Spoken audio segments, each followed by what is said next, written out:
Afternoon વિદ્યાર્થી મિત્રો, મજામાં ને બધા? ચાલો હવે આપણે આપણા ગુજરાતી ધોરણ 6 ના અભ્યાસક્રમ તરફ આગળ વધીશું. મેં તમને પાઠ 14 આપણે આગળ શીખી ગયા છીએ. પાઠ 14 સારા અક્ષર. આ પાઠ આપણે સમજી ગયા હતા, તેનો સંવાદ પણ આપણે બધા સમજી ગયા હતા અને તમે પાઠનું પણ વાંચન કર્યું હશે. હવે આજે બાળકો આપણે આ પાઠના વ્યાકરણ વિશે સમજીએ. સવાલ જવાબ અને પાઠના વિશે તો તમે વાંચન કરવાથી પણ સમજી શકશો, પણ વ્યાકરણ એક એવી વસ્તુ છે કે જે તમારે સમજવી પડે, તે વાંચન કરવાથી આવડે નહીં. આજે હું તમને આ પાઠનું વ્યાકરણ કરાવીશ. આપણે વ્યાકરણની અંદર આજે રૂઢિપ્રયોગ, વિશેષણ અને વિશેષ્ય શબ્દ વિશે શીખીશું. રૂઢિપ્રયોગ કોને કહેવાય, વિશેષણ કોને કહેવાય અને વિશેષ્ય શબ્દ કોને કહેવાય, તેના વિશે આજે આપણે વ્યાકરણ શીખવાનું છે. તો ચાલો બાળકો,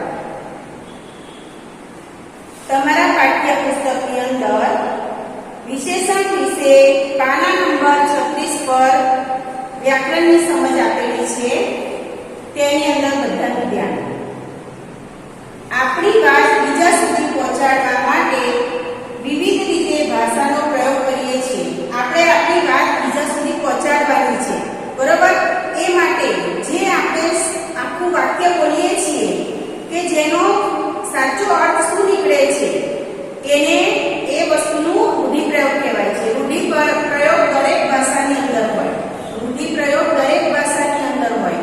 આપણું બોલેલું વાક્ય શું અર્થ નીકાળે છે કે એનો શું અર્થ નીકળે છે, તે એનો રૂઢિપ્રયોગ થયો કહેવાય. હવે આપણે નાના વાક્ય દ્વારા ઘણું સૂચવીએ છીએ. આપણે નાનું અમુક જ વાક્ય બોલીએ તો એનો અર્થ નીકળે છે.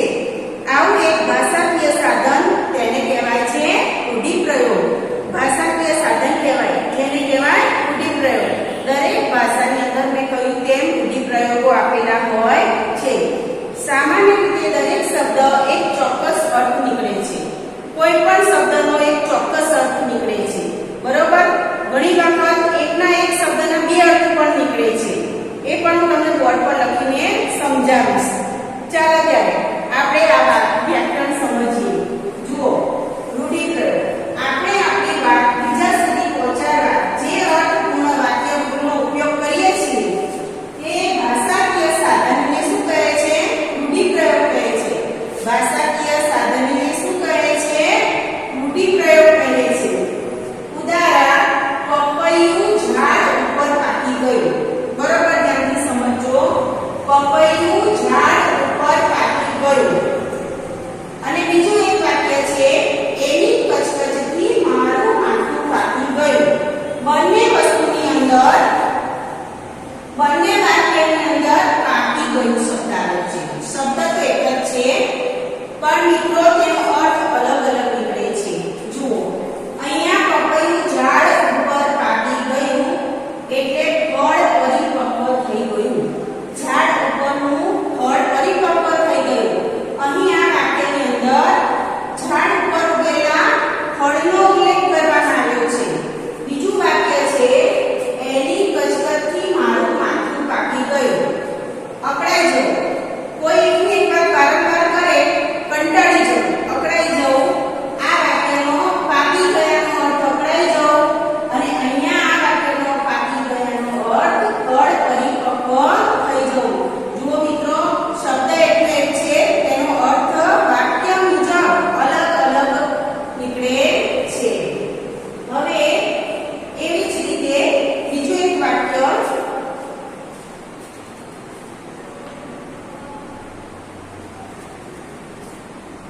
આ બંને વાક્યોમાં પાકી જવું શબ્દ મેં તમને સમજાવ્યો કે પાકી જવું એટલે શું, બરોબર? પાકી જવું એટલે પરિપક્વ થઈ જવું, અને પાકી જવું એટલે કંટાળી પણ જવું. આ વાક્યનો અર્થ એક જ વાક્ય છે, શબ્દ પણ એક જ વપરાય છે, પણ તેનો અર્થ અલગ અલગ નીકળે છે. આને આપણે રૂઢિપ્રયોગ કહીએ છીએ. શું કહીએ છીએ? રૂઢિપ્રયોગ. આપણે અગાઉ રૂઢિપ્રયોગ લખી કાઢીએ છીએ શબ્દાર્થની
ઉદાહરણો વિશે સમજીશું. તો ઠીંગણું બાળક. કેવું બાળક છે? ઠીંગણું બાળક. અનાથ બાળક. અનાથ બાળક. પછી કાચવાળો સિક્કો. કાચવાળો સિક્કો. ગરમ દૂધ. કાળી ગાય. 5 કબૂતર. મોટી પેન્સિલ અને ફાટેલું પહેરણ. ફાટેલું પહેરણ. હવે વિદ્યાર્થી મેં તમને સમજાવ્યું તે રીતે આ જે છે એ વિશેષણ છે. આ બધા પહેલા જે શબ્દો લખેલા છે વિશેષણ છે. પછી જે આ બાળક, બાળા, સિક્કો, દૂધ, ગાય, કબૂતર, પેન્સિલ અને પહેરણ આ શબ્દો છે તે નામ છે. તેને વિશેષ્ય શબ્દ કહેવામાં આવે છે. એ નામ ઉપરથી આપણે વિશેષણ શોધવાનું છે. હવે જુઓ બાળક કેવું છે?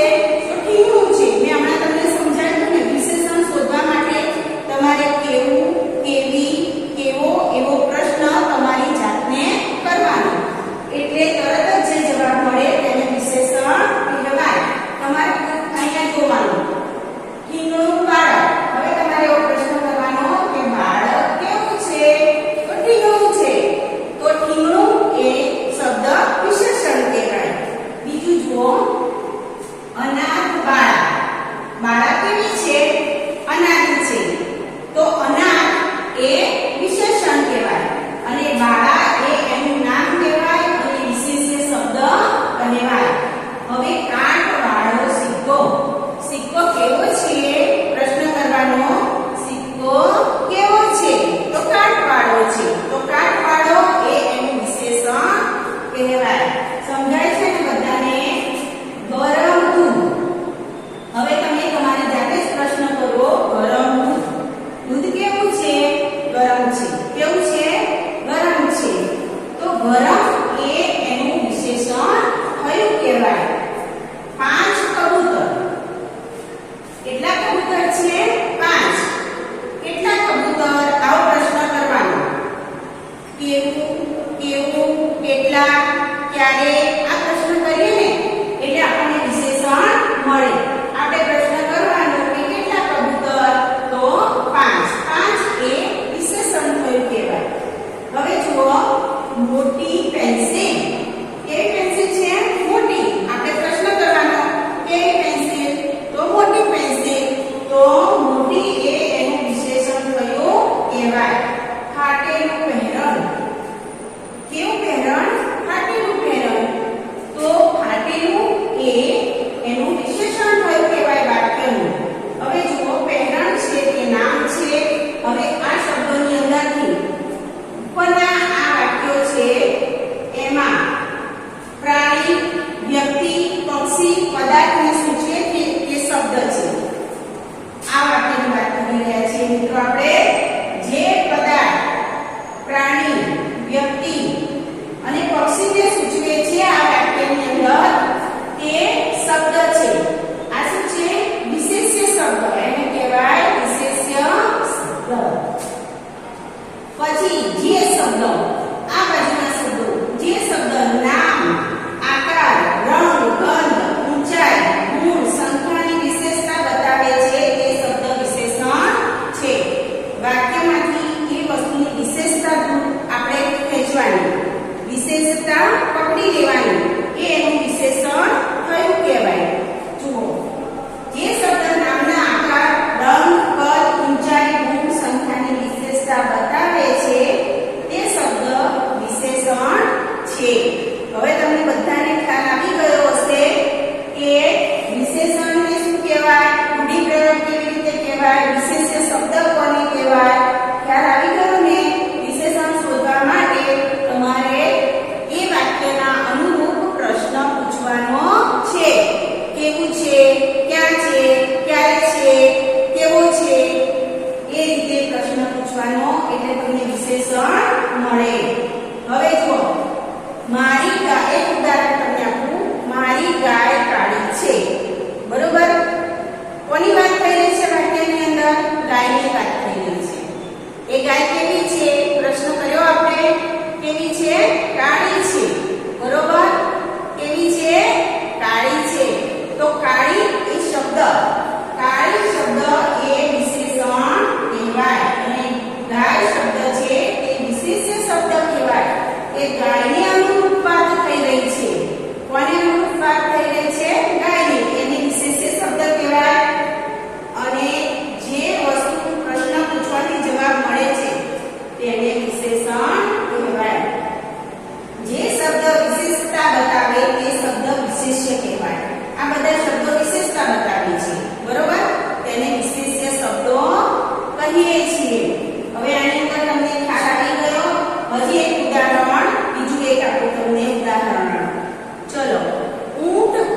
છે.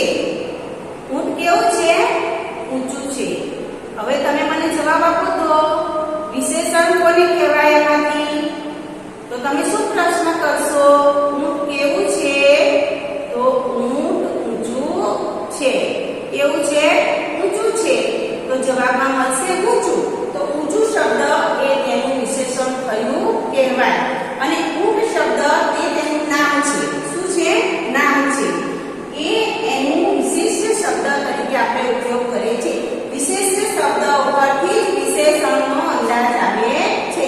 એને લખતો જે શબ્દ આગળ આપણે પ્રશ્ન પૂછીએ તેના પરથી આપણને વિશેષણ મળે અને વિશેષ શબ્દ પણ મળે.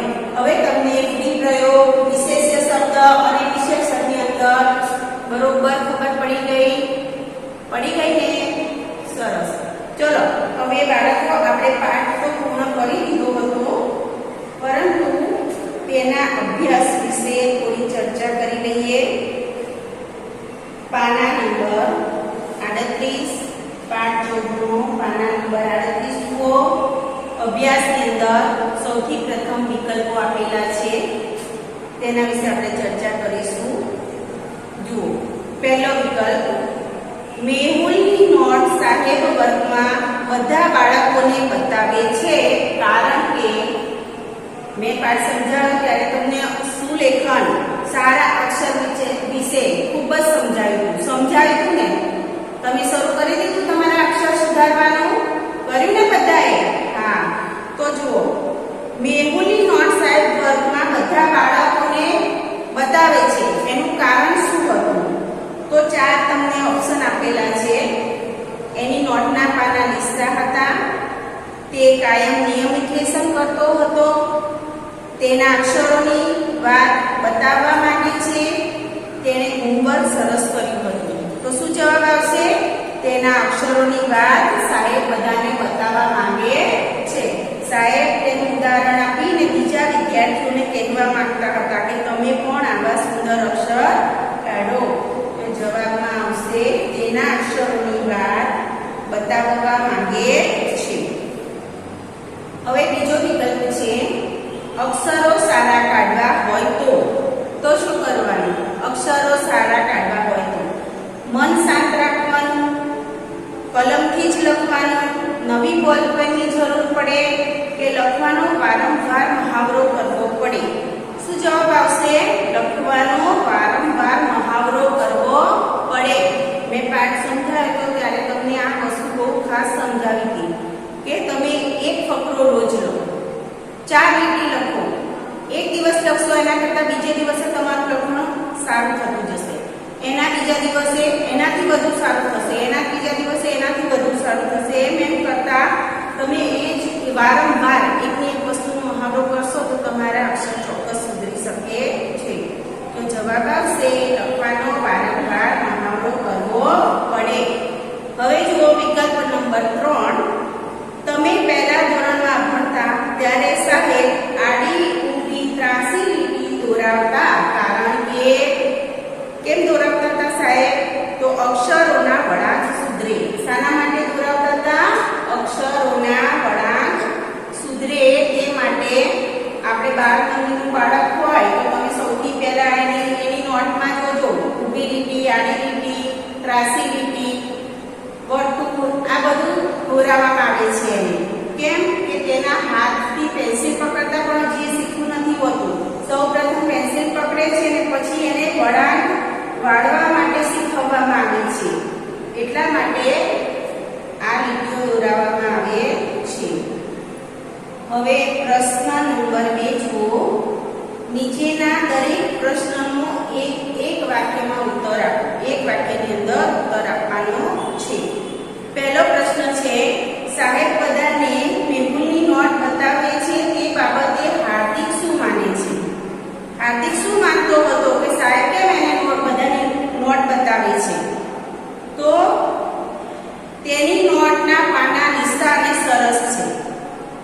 હાર્દિક એવું માનતો હતો કે સાહેબ એટલા માટે બધાને એની નોટ બતાવે છે કે તેની નોટના પાના લીસા અને સરસ છે. પ્રશ્ન 2, ચાર્જોને બદલે કયો શબ્દ વંચાયો